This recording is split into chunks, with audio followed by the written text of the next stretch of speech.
Carlos Anaya Rosique, legendario editor mexicano, ha colaborado en la legislación para el desarrollo de leyes en apoyo a las industrias creativas. Hoy nos explica el concepto de los libros de texto gratuitos y todas las consideraciones desde los derechos de autor.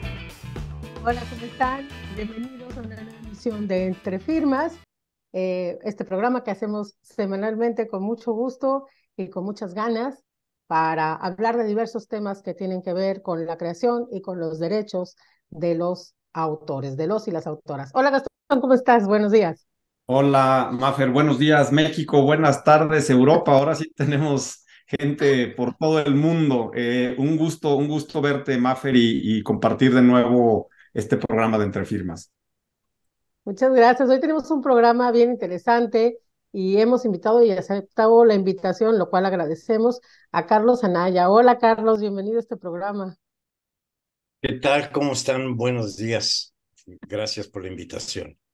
Y dice bien Gastón porque Carlos anda también fuera de México y entonces eso ha generado que hagamos que madruguen Gastón y Carlos en la producción. Entonces, muchas gracias a los dos por la consideración. Y bueno, pues entremos al tema. El día de hoy les planteamos un programa que tiene que ver, aprovechando también un poco como el debate y todo el rollo que se ha suscitado con el tema de los libros de texto gratuitos. No vamos a entrar al tema del contenido de los actuales libros de texto gratuitos, pero sí nos gustaría conversar con Carlos sobre qué es el libro de texto gratuito, cómo se generó, cuál fue su esencia, ¿no? ¿Cuál es la historia del libro de texto gratuitos? Como para que la gente pueda tener un conocimiento y ya después se formará su opinión con respecto a los nuevos materiales educativos o los anteriores, lo que sea. A ese debate, bueno, creo que no le voy a entrar, no sé si Gastón, pero hablemos eso, Carlos, cuéntanos, ¿cuál es la historia, aprovechando tu vasta experiencia en el área editorial, en la producción editorial? ¿Cuál es la historia del libro de texto gratuito en México? Y si existe en otro país algo que sea similar al de nosotros. Gracias. Sí, yo primero precisaría y no nada más para que tengamos claro, es libro de texto gratuitos, libros de texto gratuitos. Y los que son gratuitos son los libros, los contenidos no. ¿No? Los contenidos en todo caso se pagan, ¿no? En su momento o no se pagan. Pero bueno, esa precisión siempre es muy importante porque si no, entonces se confunde que todo va a ser gratis, ¿no? Y no, de ninguna manera.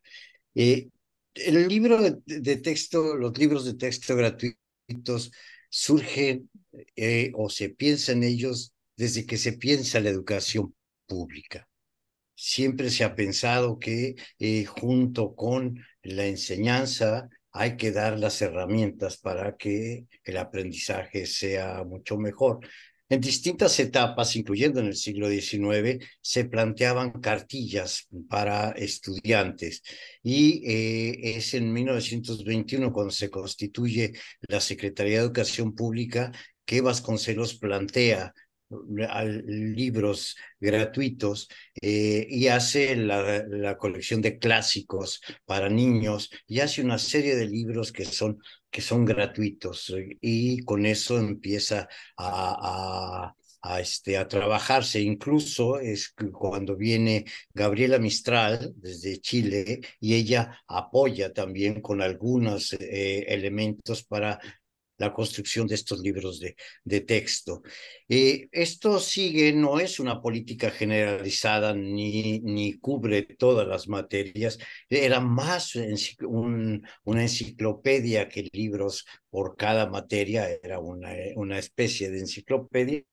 Y es con Lázaro Cárdenas. Lázaro Cárdenas impulsa las cartillas y con eso sale a la República a la tarea de alfabetizar y a la tarea de una enseñanza mucho más amplia, que es toda esta etapa en donde hay los ataques a los maestros, los desorejados y todo esto, pues porque viene todavía y son las reminiscencias de la guerra cristera. Sí, y esto queda por ahí, se sigue trabajando, y es hasta 1959 que ya está el presidente Adolfo López Mateos, que plantea la creación creación de una Comisión Nacional de los Libros de Texto Gratuitos. Esto como una idea de atender a un elemento que la Constitución establecía, y es que el Estado está obligado, suena feo, perdón, pero así está obligado a proporcionar la educación básica. En ese momento estamos hablando de escuela, del preescolar y de la primaria. Entonces, a partir de este criterio, después de haber pasado todo el tema de haber modificado la ley en 1934, que se establece como educación socialista, y después en 1945 que se plantea la educación laica, y que es así como se mantiene. Ya en el régimen de López Mateos plantea la necesidad de que los estudiantes de educación básica tengan cuando menos, y eso es muy importante entender esa diferencia que después cambia, cuando menos un libro de texto que sea gratuito el libro, ¿no? Un libro por materias. Incluso a partir de también de la creación, siempre el libro de texto va ligado a la construcción de nuevos programas y planes de estudio. Entonces, para la época de López Mateos está, y incluso los programas y los planes de estudio hablan todavía de lengua nacional. No habla de español, habla de lengua nacional. No habla de matemáticas, habla de aritmética. Esto es lo que se va construyendo, y se generan, en 1960 salen los primeros libros de texto, y aquí es una cosa muy importante. Cuando menos el 85% de la población de este país, de los que hoy estamos vivos, estudiamos con libros de texto gratuitos. Solamente aquellos que tengan más de 75 años serán los que no han estudiado, que no estudiaron con libros de texto gratuito, pero de ahí para acá todos hemos estudiado. Así es que cuando se hacen las críticas acerca de lo bueno y lo malo de los libros, es lo bueno y lo malo que aprendimos, ¿no? Porque pues en última instancia todos estudiamos con esos libros. No importa, incluso, aunque hay que diferenciar, el Estado, cuando entrega libro de texto, entrega libros para escuelas particulares y para escuelas públicas. No hace diferenciación. Si la escuela particular decide o no decide utilizar el libro de texto gratuito, eso es una responsabilidad de la escuela particular. Está obligada, porque es un acuerdo y es ley, es la ley de educación que establece que es una atribución del Estado y una obligación del Estado proporcionar la educación básica. No importa, aunque reconoce que puede haber educación particular, pero deben llevar el mismo programa y por lo tanto los mismos libros. Eso es el criterio que hay, y es el criterio que hasta la fecha se mantiene. Entonces, bueno, estos libros, los libros que genera esta primera generación, llamaría, que tienen en primer lugar algunas portadas con obra de artistas, y después tienen a la madre patria, ¿no? Todos ellos duran y se reparten en todo el país hasta 1972 aproximadamente, que es, o sea, desde 1960, 61, que se entregan los primeros libros, hasta 1970, bueno, 70 entra Luis Echeverría, y un poco es interesante seguirlo por sexenios, porque uno puede ver lo que pasa en el sexenio de Díaz Ordaz. El señor estaba más ocupado haciendo otras cosas que preocupado por los libros, ¿no? Entonces, si no voy a decir en qué estaba ocupado, ya cada quien sabrá lo que le tocó, ¿no? Bueno, Luis Echeverría, que también sabemos lo que le tocó y lo que nos tocó con él, pero establece un nuevo programa de estudios en donde se eliminan las materias y se transforman en áreas.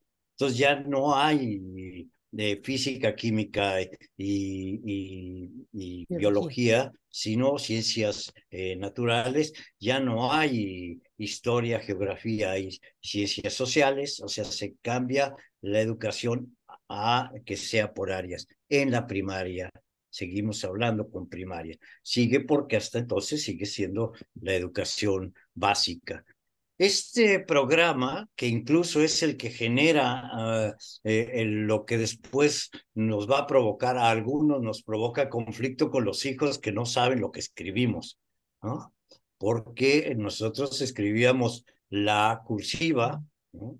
O manuscrita, y se elimina, y tienen una razón, la razón que se plantea en ese programa del año 72, 73 es que todo está basado en la comunicación, todos los programas, y hay dos grandes proyectos, dos formas de comunicarse, a través del lenguaje escrito o hablado y a través del lenguaje matemático, el lenguaje simbólico.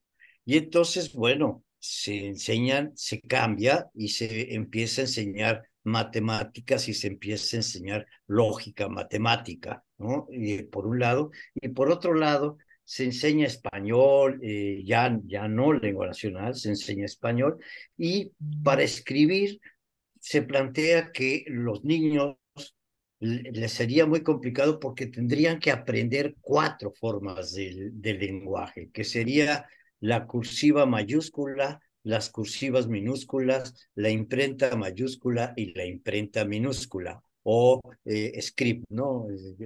Esas. Son cuatro. Entonces, lo que plantean es eliminar la cursiva mayúsculas y las cursivas minúsculas, y a todo mundo lo ponen a que haga letra de imprenta o letra script. Eso es un cambio que pareciera que no tiene grandes repercusiones, porque nunca se entendió que escribir una letra cursiva permitía enlazar entre una letra y otra letra, ese enlace, ese pequeño enlace que a los zurdos, y Fernanda debe saber, nos cuesta más trabajo, ¿no? Pero esos enlaces ayudan a tener enlaces neurológicos. No es solamente un problema de eso, o sea, ese ejercitarse tiene que verse, después se demuestra, ¿no? Entonces, claro, a los niños es una educación que va más dirigida hacia construir personas para el trabajo. Siempre en el fondo de los programas de estudio y de los planes y programas de estudio está la pregunta de ¿para qué educamos? Y a partir de eso se construyen las materias y se construyen los libros. En un momento alguien puede pensar que el libro es muy importante y hay quien considera que el libro es una herramienta nada más, ¿no? Creo que Oye, esas son... Carlos, Sí, yo tengo un par de preguntas. Bueno, la primera me acabas de llevar a la primaria y a mis clases en el glorioso Instituto México, donde efectivamente yo me acuerdo esto que mencionas de este cambio de letra. Yo creo que en muy poco escribí yo en manuscrito o esta cursiva que le llamas, y en mi época le decían, vamos a escribir con letra de molde. Yo no sé dónde sacaban sí, eso del molde, pero bueno, finalmente es cierto. de la Pero imprenta. es correcto, ¿no? De las letras de la imprenta, pero le decían letra de molde y era todo un tema escribir. Y mi primera pregunta de todo esto que comentas, que además me resulta francamente interesante, es insistir un poco en esto de la palabra gratuito, ¿no? Yo cada vez que escucho que las mejores cosas en la vida son gratis, me doy cuenta de lo que me ha costado llegar a ese momento supuestamente gratuito, ¿no? Y hago este ejemplo porque a alguien le cuesta el libro. O sea, el libro a lo mejor le llega al alumno de manera gratuita, es decir, los padres de familia no pagan por ese libro, pero ¿a quién le cuesta ese libro, Carlos? A la sociedad, los padres de familia sí lo pagan en sus impuestos. los O que sea, pagan impuestos, ¿no? bueno, confiemos en que la Porque, sociedad porque en pague México impuestos. no todo mundo paga No, impuestos. claro, esa es una de las cosas que yo siempre he planteado. Cuando se habla de los libros de texto gratuitos, hay que decir que ese es el producto. Y yo me acuerdo la primera generación de libros de texto, estos de los años 60, a mí me tocaron en quinto y sexto, decían en la segunda de Forros que este es un libro producido por el Estado, por la nación, para servicio de, o sea, había un poco la idea de esto es una retribución del Estado a todo el esfuerzo y es la retribución de la sociedad. Eso es muy claro. Al Estado le cuesta porque es el que administra los recursos públicos, ¿no? Por eso le cuesta. No, no, es gratuito para el estudiante, es gratuito para los padres de familia en términos de entregar los libros, pero no es gratuito su elaboración. Digo, ya sea que se hagan adentro, se hagan afuera, o pagas salario o pagas honorarios o lo que sea, pero sí, indudablemente tienen un costo que es distinto a hablar del valor, ¿no?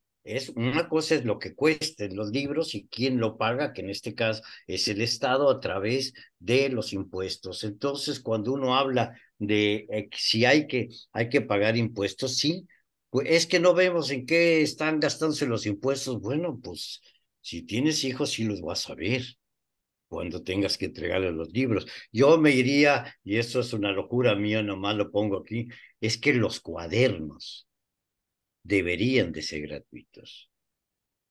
Es más caro hoy un cuaderno. O sea, yo te puedo comparar lo que hoy se paga por un libro de 256 páginas contra un cuaderno que tiene 100 páginas y es más caro el cuaderno que el libro. Y entonces uno tendría que plantearse que los cuadernos tendrían que ser gratuitos. Los de las papeleras me van a apedrear si me ven. Pero bueno, o sea, esto es un poco para... ¿Por qué? Porque se tiene que garantizar la educación y todos los elementos para la educación, ¿no? Eso es un elemento. Pero bueno, no me anticipo, no sé si respondí a tu pregunta.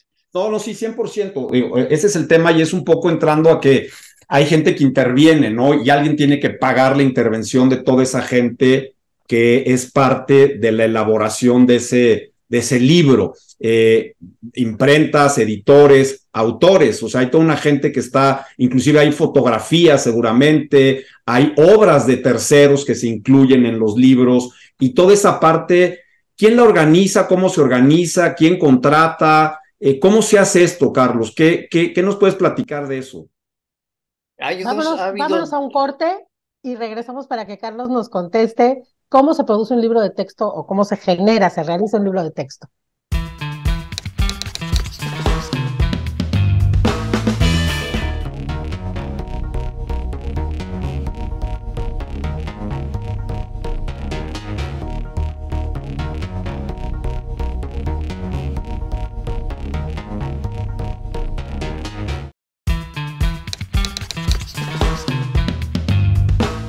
Pues estamos de regreso en Entre Firmas y se está yendo volando esto. La plática, la verdad, de Carlos es muy sabrosa, constructiva, además. Y yo ya dejaba la pregunta, Carlos, de esto del libro.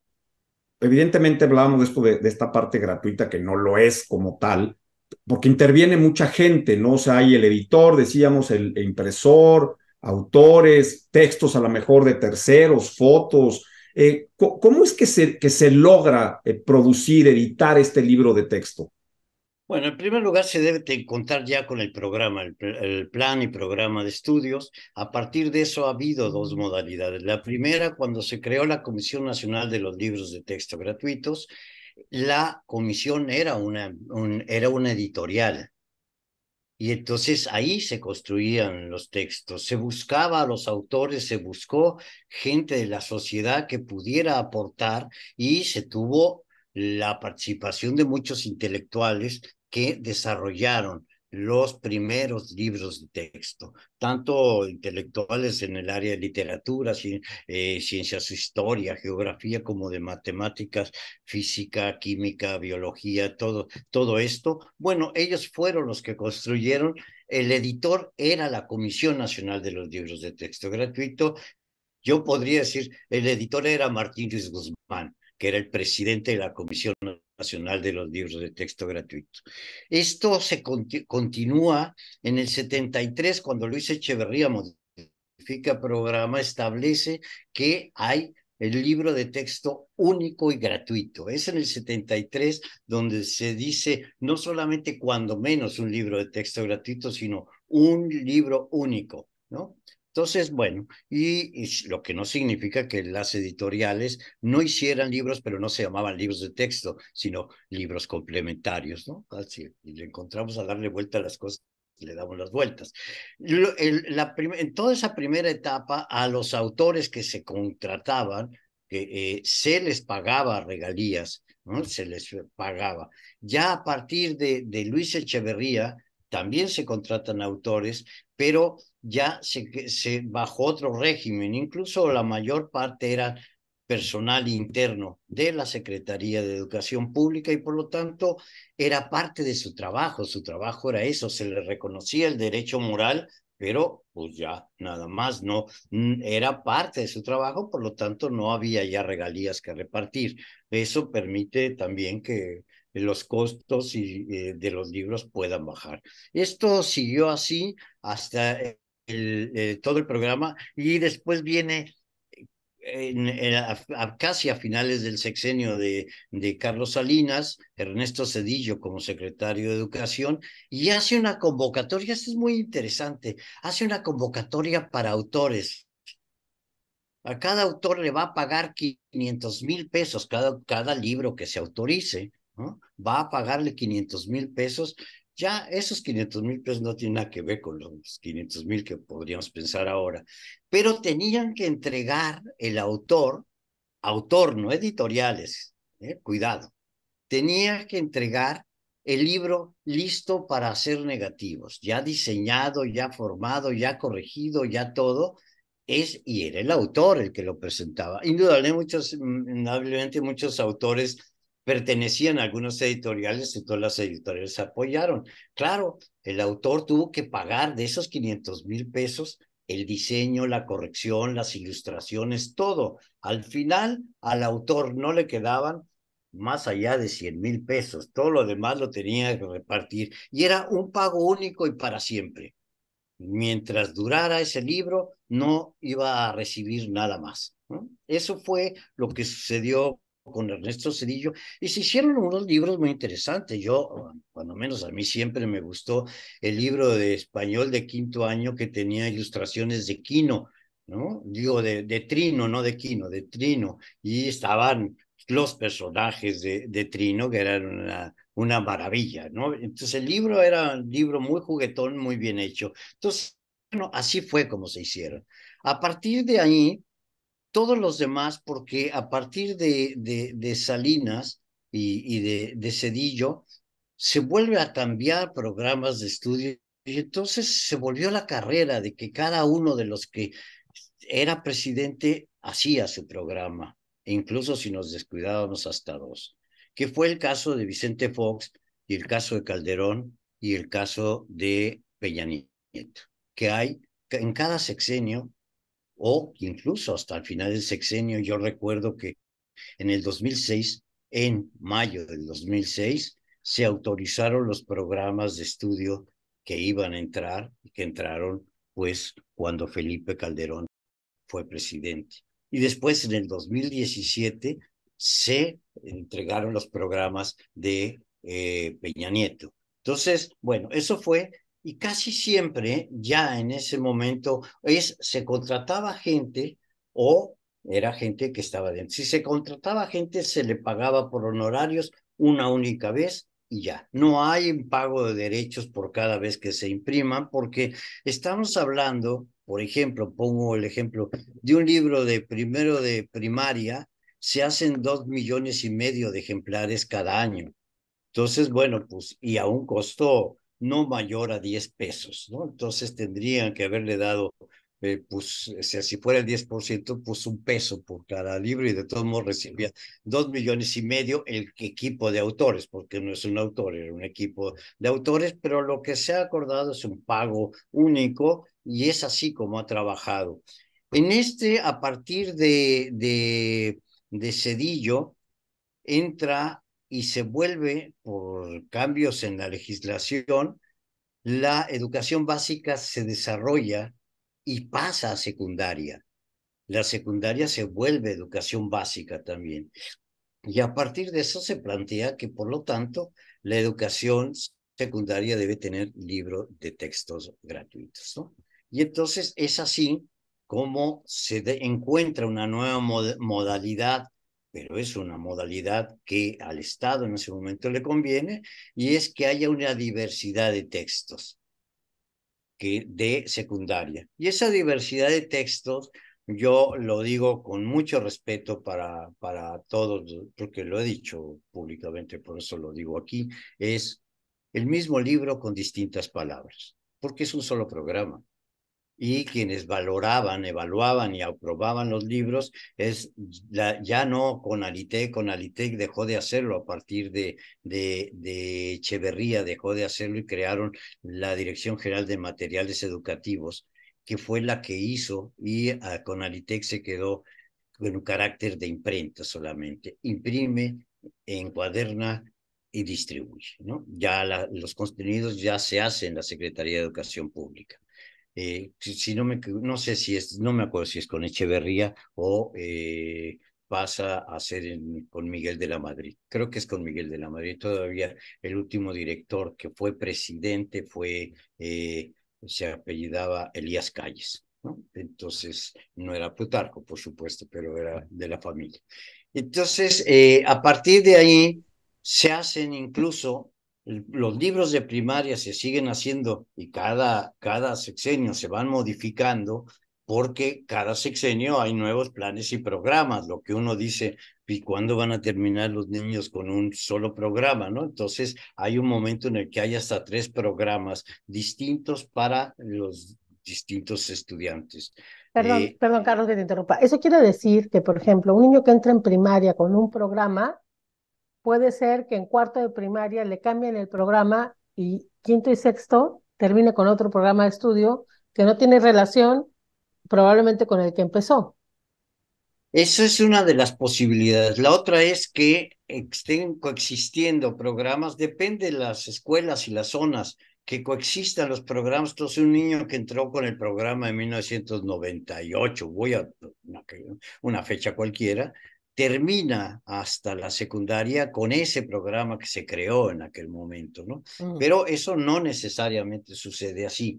Y entonces están coexistiendo, y de pronto tienes una gran oferta de títulos en secundaria. En primaria no, en primaria es solamente un título por materia, y en secundaria puedes tener hasta 40 títulos de matemáticas.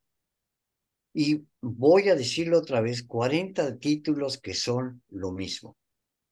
A lo mejor acomodado de distintas maneras, porque el programa es el mismo. Una pregunta, ¿por qué para primaria hay un texto único y para secundaria sí hay posibilidad de que haya esta diversidad de títulos en donde alguien escoge el libro que mejor se acomoda a su manera de dar clases o a los intereses de la escuela? O sea, ¿qué es lo que hace que en el nivel básico, en el nivel de la primaria, tengamos uno solo, que es el mismo que llevan los niños de Yucatán, de Tlaxcala y de Nuevo León?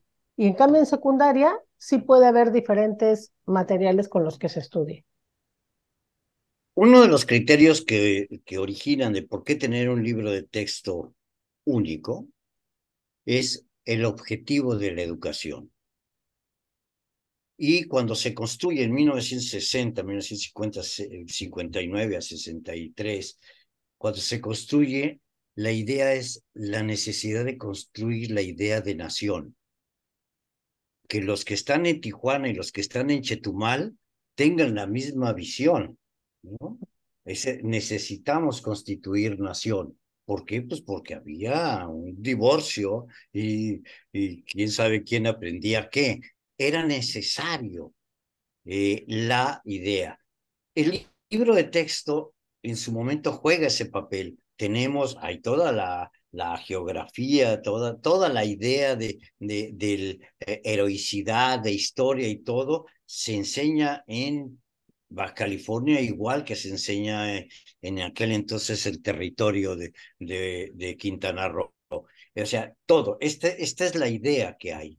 Ya para 1998 hay una diversidad, ya esta idea de nación está tanto generada por el libro de texto como por un otro medio de comunicación que fue mucho más rápido, que fue la televisión, ¿no? O sea, la televisión que llega, o sea, la televisión logra hacerse nacional al mismo tiempo que se construye el libro de texto. Eso es muy curioso, ¿no? Alguien tendría que hacer ese enlace e investigar, porque me parece que ahí vamos a encontrar cosas muy interesantes. Entonces, ya para el 98, por un lado, porque necesitaban que el programa entrara y no tenían la capacidad para poderlos construir en un año, año y medio. Y entonces, en ese entonces, la Cámara, para el 59-60 no existe la Cámara de la Industria Editorial, ¿no? Pero en el 98 la Cámara logra negociar y convencer que sería muy importante que hubiera muchos libros. Y eso, en última instancia, el Estado que tiene esta visión, digo, ni modo voy a usar la palabra porque pues no me queda otra, es el neoliberalismo, plantea que son las fuerzas del mercado y hay que llevarlo al mercado. Y entonces asumen que los maestros requieren distintos libros en función de los lugares que están. Sin embargo, los libros son iguales. No es que haya un libro que enseñe matemáticas de acuerdo con los números maya, estoy diciendo cosas absurdas, o uno que enseñe como los japoneses, ¿no? O sea, es el mismo libro de matemáticas en Yucatán que en Baja California, y por eso puse de los japoneses, porque hay un montón de japoneses, o hay los mayas, o sea, eso es para poner, y se entiende solamente como educación bilingüe el inglés. Todos tienen un libro de inglés. No es que haya un libro que nos enseñe otomí o que nos enseñe, o sea, entender el ser bilingüe como tengo una lengua que es mi lengua original, que es el otomí, y mi segunda lengua es el español. Y eso tendría que ser. No, todos los libros son iguales. Por supuesto, algunos tienen mejor calidad de ilustración que otros, tienen más color, pero si hay un equipo, voy a poner que sean 20 evaluadores de la Dirección General de Materiales Educativos, que son quienes evalúan los libros, van a hacer los libros que ellos quieran, no importa qué editorial seas, los que ellos quieran, y todos vamos a tener el mismo libro, ¿no? Eso es lo que es. ¿Para qué sirve eso? Pues para desarrollar a las empresas editoriales, ¿no? No hay una diversidad de enseñanza, hay una diversidad de editoriales. Eso Oye, Carlos, es. ahorita que entras al tema de las editoriales y toda esa diversidad, déjanos ir un corte para entrar en estos aspectos quizá ya un poco más legales y que tienen que ver con esta parte del derecho de autor, porque a mí me empieza a llamar la atención, bueno, editoriales, ¿quién edita? ¿Lo edita el propio gobierno? ¿Se contratan editoriales? ¿Quién controla la edición? Déjanos ir un corte y regresamos con estos temas.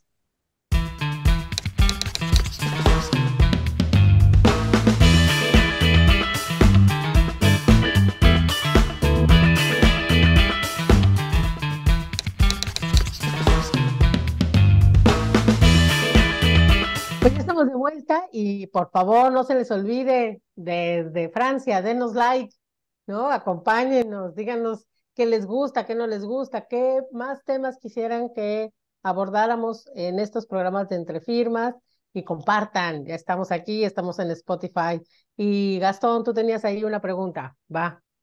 Sí, fíjate que ya planteaba yo esta cuestión las editoras, porque parecería esto un control total del gobierno en elegir el tema, al autor, el editor. Dices, bueno, pues está muy bien, entiendo que esta obligación del Estado y está en la Constitución y gratuita y laica y todas estas cosas que nos han dicho y enseñado, con las que tampoco me voy a meter porque afortunadamente, y lo digo de verdad, yo casi no estudié con los libros de texto porque sí tengo por lo menos yo, la firme idea de que muchos traen unas ideas muy extrañas y no voy a decir lo de hoy, que es, en mi opinión, y respeto que alguien opine diferente, patético, y la palabra que encuentro para definir los libros actuales es basura absoluta. Pero independientemente de eso, yendo al tema que sí es el que nos compete, ¿quién decide con quién se edita? ¿O son editoras del propio gobierno o contratan editoras? Porque hablabas un poco de la creación de las editoriales, de ayudar y tal. Finalmente es dinero, como bien lo dices, que en teoría pues viene de los impuestos que pagamos los mexicanos, pero se queda entonces en el gobierno, es decir, el gobierno contrata y paga, no paga regalías para evitarse el pago de regalías a los autores y quedarse con ese dinero. O sea, hay un truco medio extraño en el manejo de los dineros.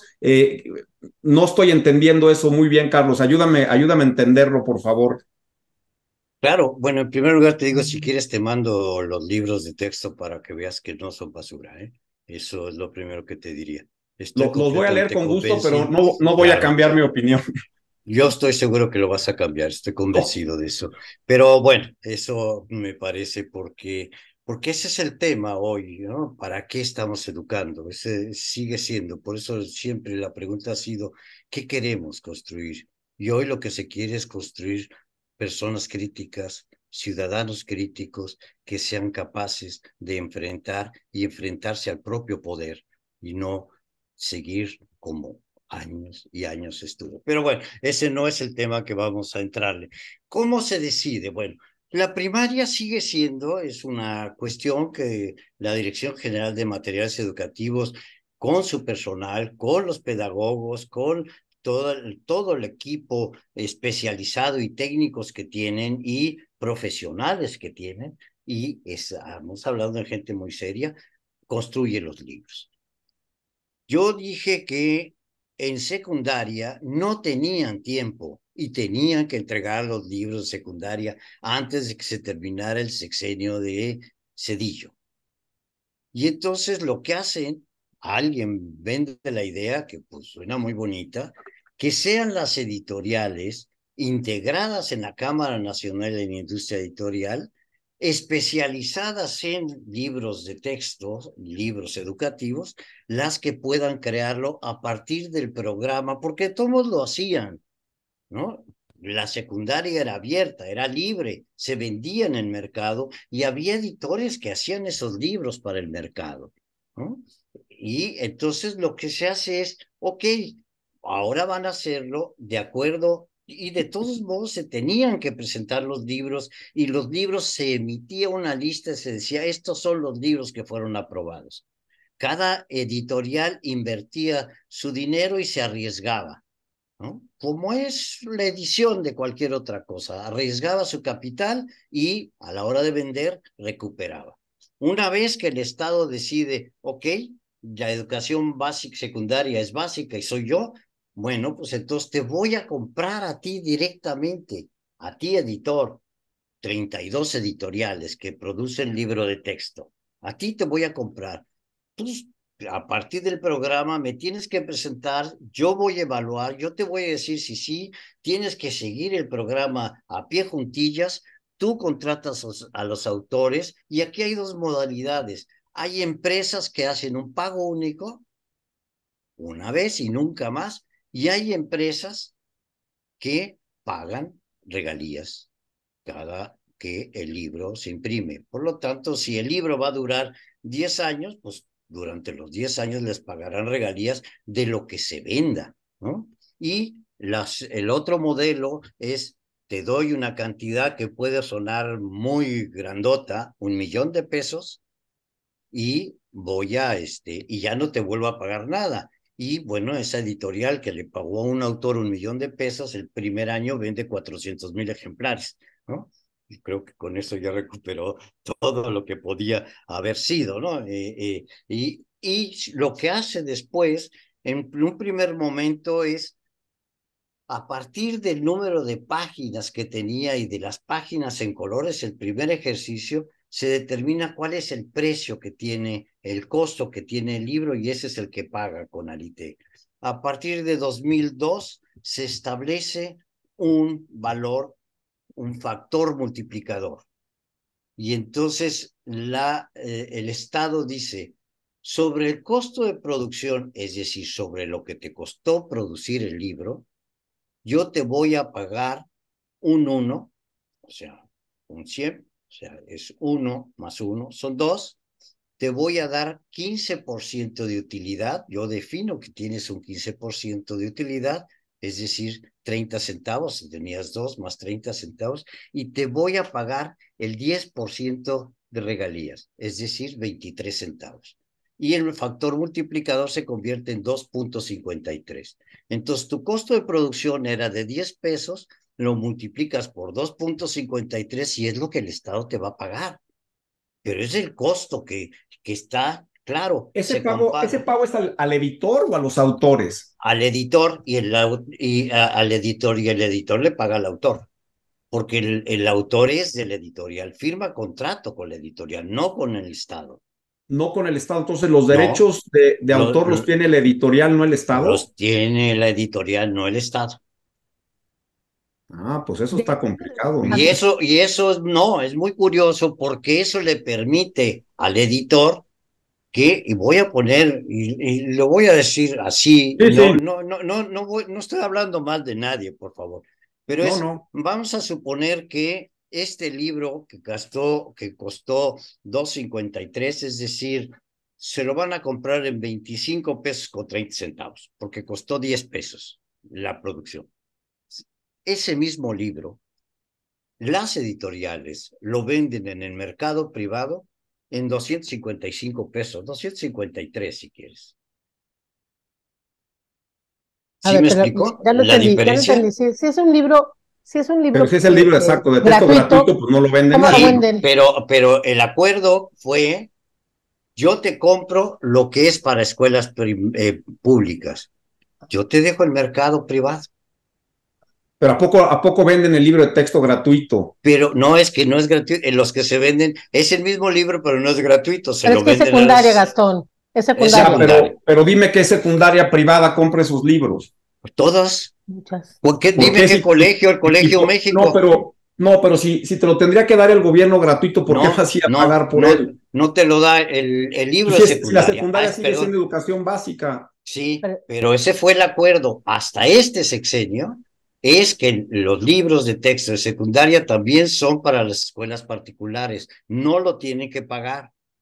Pero el acuerdo desde 1998 hasta el 2022 es: yo Estado solamente compro para escuelas públicas y te dejo el mercado privado. Ese es un golpe para la industria editorial. Pues sí.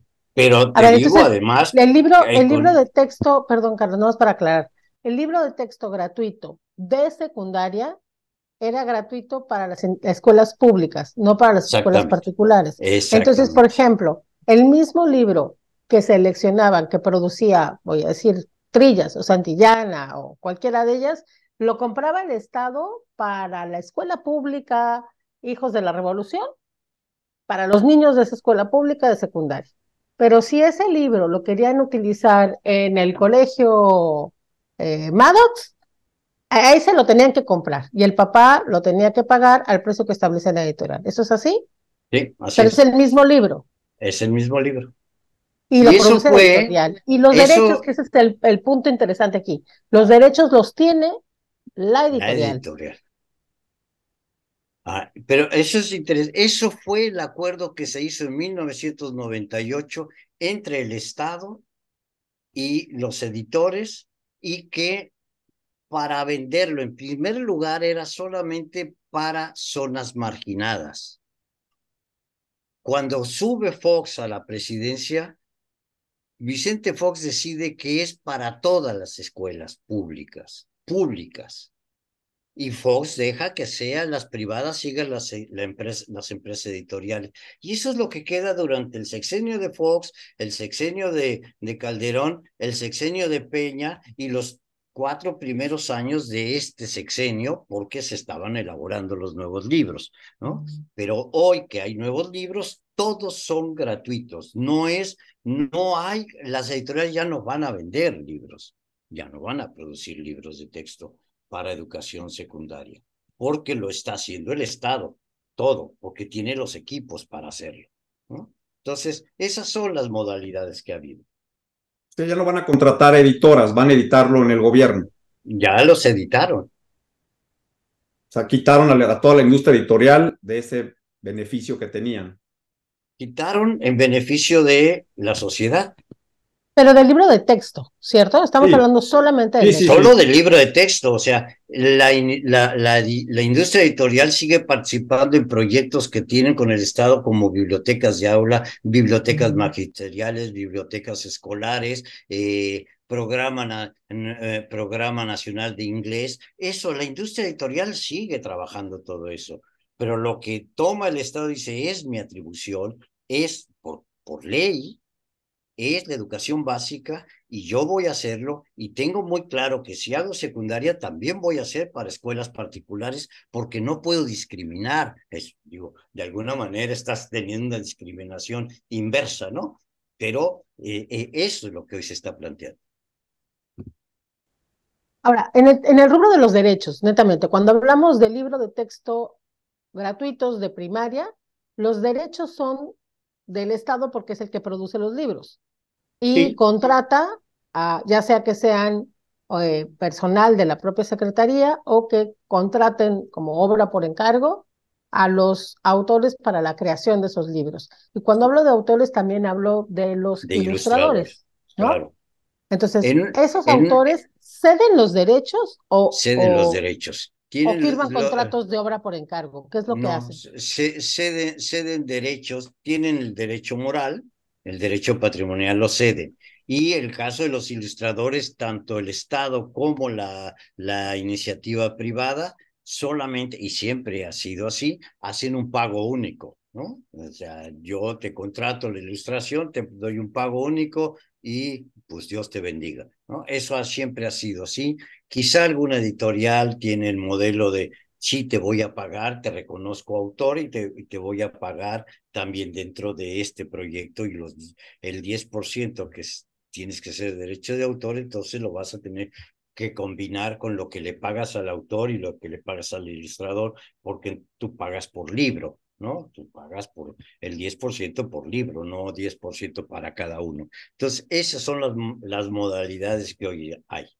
Y el Estado decide, el Estado contrata, el Estado solicita licencias, incluso si se reproducen textos y si los textos son de España, se solicita permiso a la editorial española para reproducir. Si hay todo este trámite en términos de derechos de autor, tienen, digo, más allá de que tienen el instituto, que eso es otra historia, ¿no? Pero ellos tienen todo ese equipo que hace un trabajo. Igual que si van a reproducir imágenes de un museo, solicitan la autorización para el uso y la licencia. Y están poniéndolos, no siempre se está poniendo, se está pidiendo que se pongan los créditos de todo aquello que hacen y los créditos de todos quienes participan.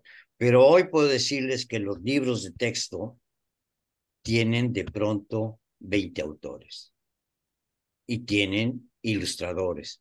Y se les da dando crédito también al corrector de estilo, al corrector de pruebas, a todos. O sea, se trata de mostrar que hay un gran equipo y son equipos que tienen maestros del Politécnico, maestros de la universidad, maestros de la normal, con doctorados, con postdoctorados. O sea, hay equipos que están trabajando, coordinando desde el propio gobiernos de la Dirección General de Materiales Educativos, que es quien elaboró los planes y programas de estudio. Y eso ha sido siempre los últimos, desde Miguel de la Madrid para acá, la Dirección General de Materiales Educativos es quien ha hecho todos los libros. Oye, Carlos, vámonos a un último corte y volvemos para hablar de un tema que a ti te encanta, que es, y porque nos duele, es el tema de la piratería y de la inteligencia artificial.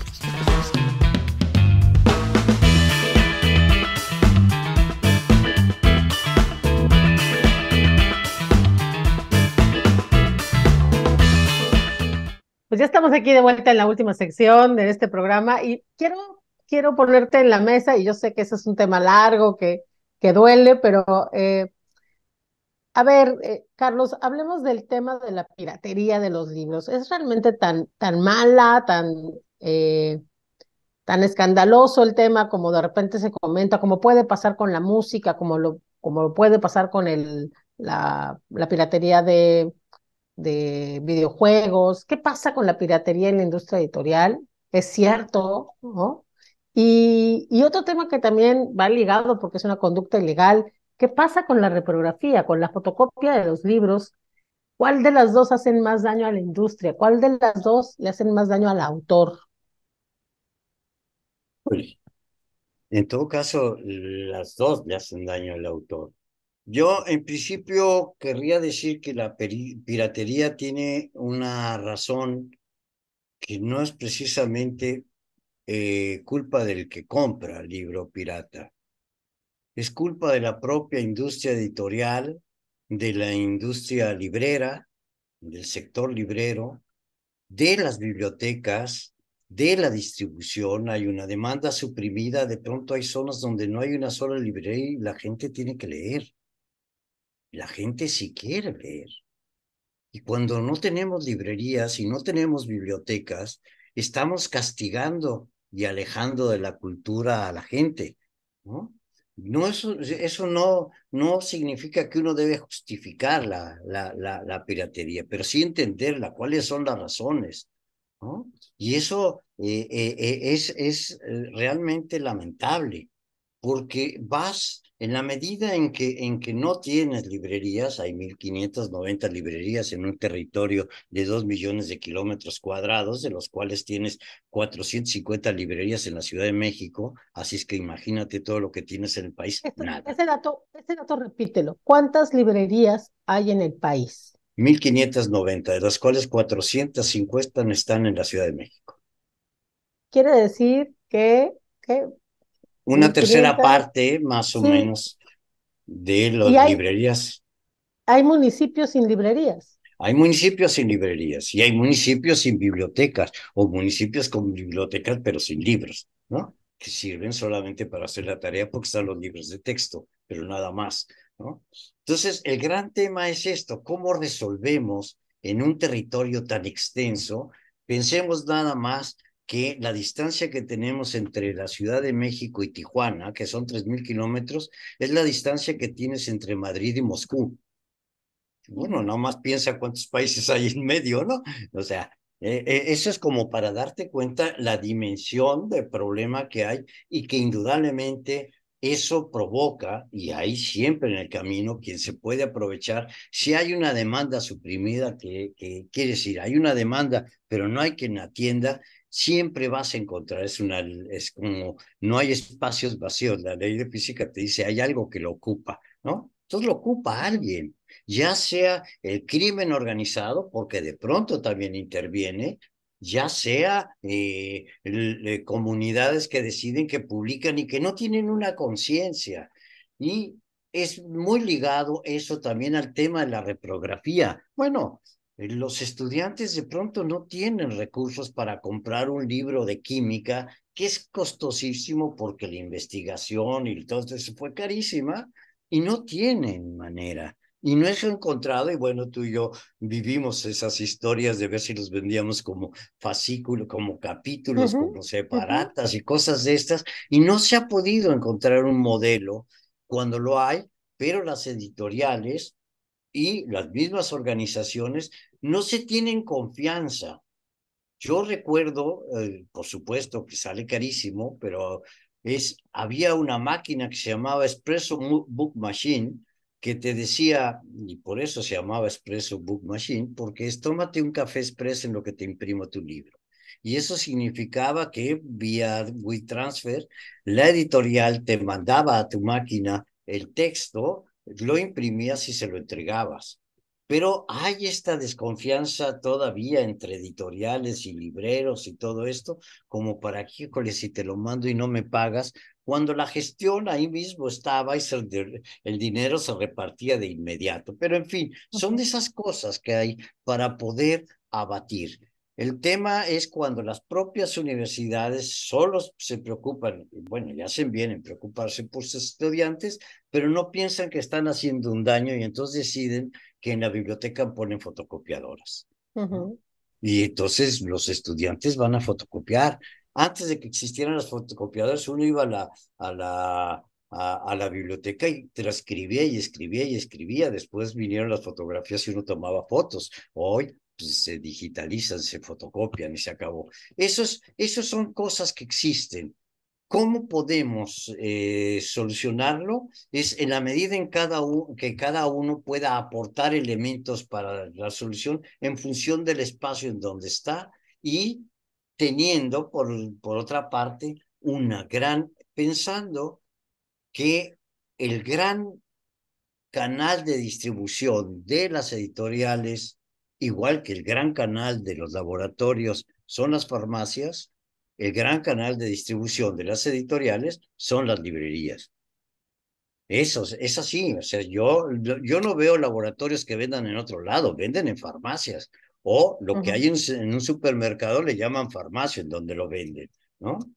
No le llaman librería al espacio que tienen con libros en el supermercado, no le llaman librería, eso es muy curioso, ujú, ¿no? Eso es lo que habría que hacer, construir para convocar, para generar programas de formación de lectores, invitación a la lectura, etcétera. Pero pues necesitamos tener, yo recuerdo haber propuesto cuando menos una librería por municipio.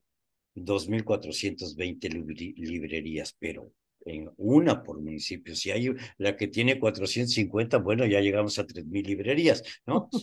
Pero eso es lo que necesitaríamos, claro.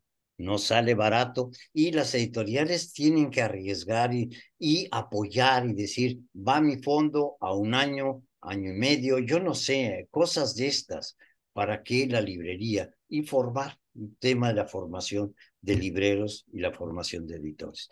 Para mí sería esa parte lo que podría solucionar el tema de la piratería. De otra manera no se va a solucionar. Y si es crimen organizado, pues yo digo, no lo vamos a solucionar, ¿no? claro, Definitivamente no hay manera. Nosotros no nos toca a nosotros eso, ¿no?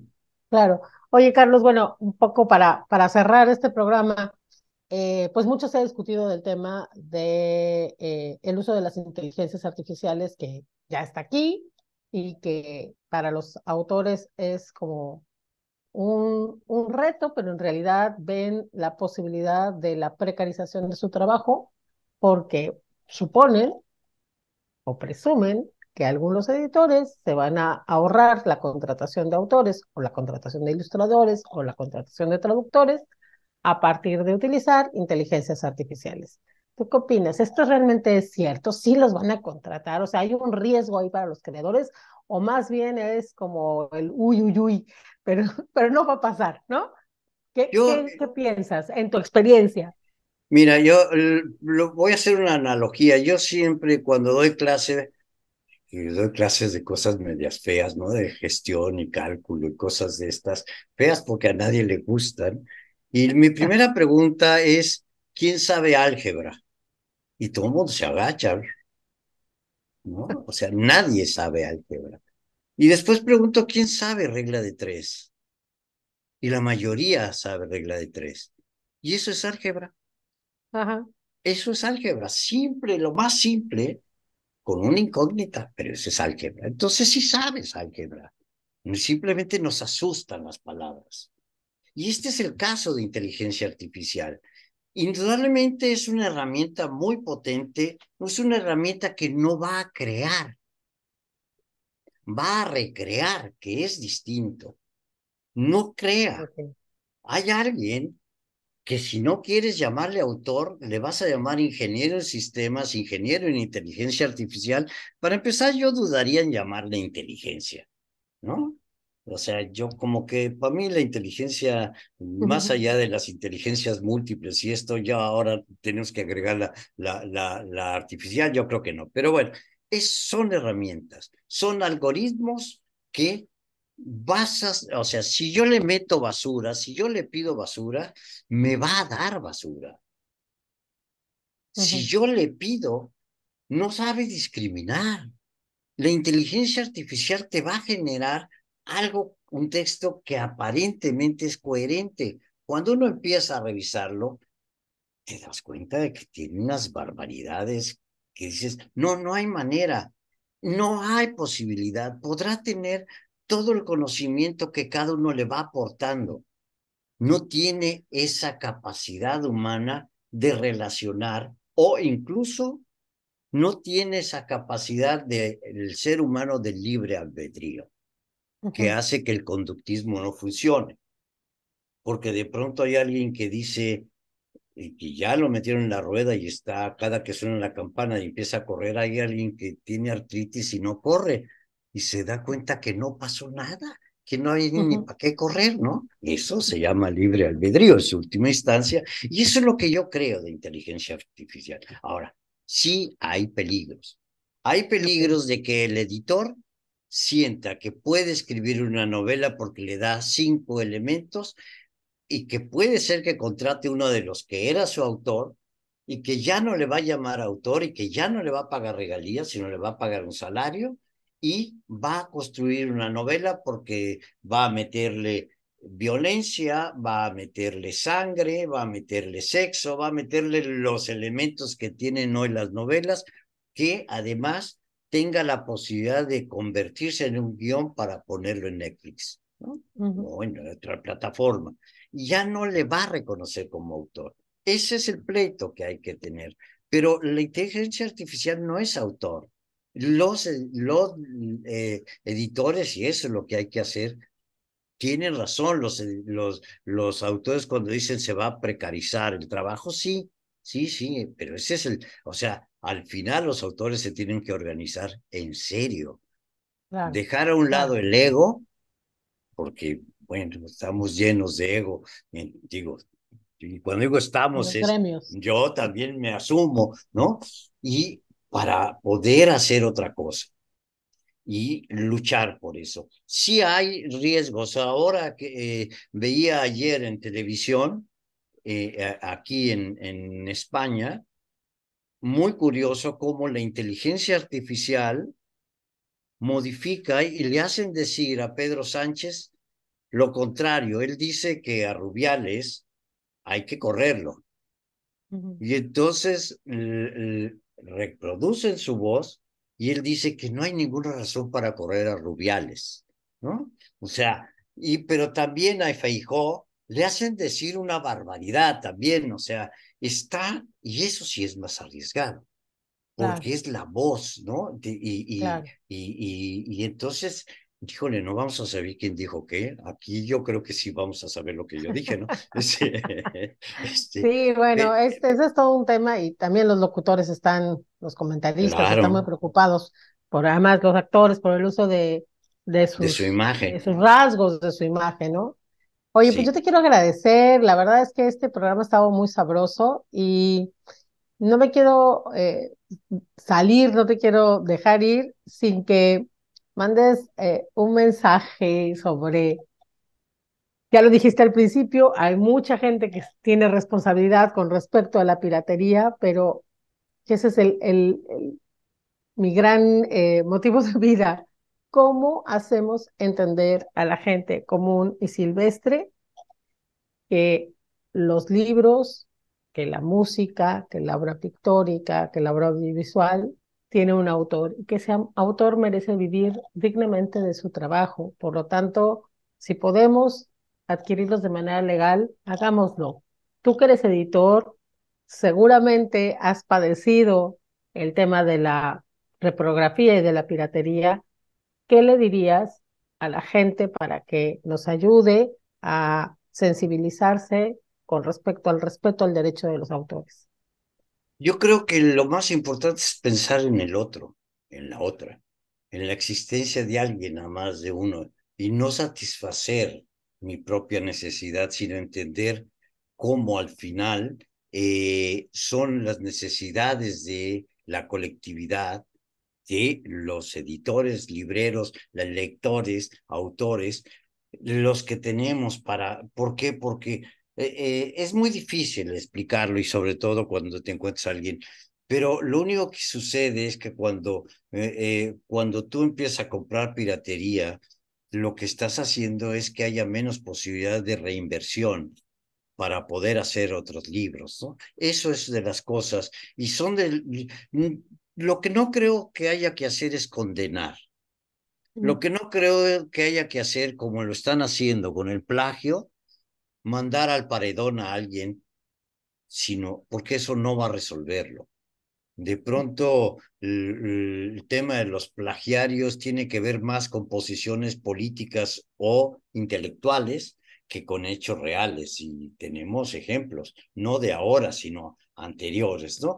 Entonces, yo creo que es el trabajo en colectivo, el trabajo de hormiguita, de estar diciendo, ¿cómo le hago para poder hacer? Yo recuerdo, y pongo un ejemplo, en la empresa editorial en la que yo trabajaba, teníamos un libro que en su momento era una belleza de libro, que nos había costado 10 años de trabajo además, que cuando salió era un libro, era un mueble, podía servir de almohada, tenía un precio de 1,500 pesos. No había posibilidad que un estudiante lo comprara, era un libro de arquitectura.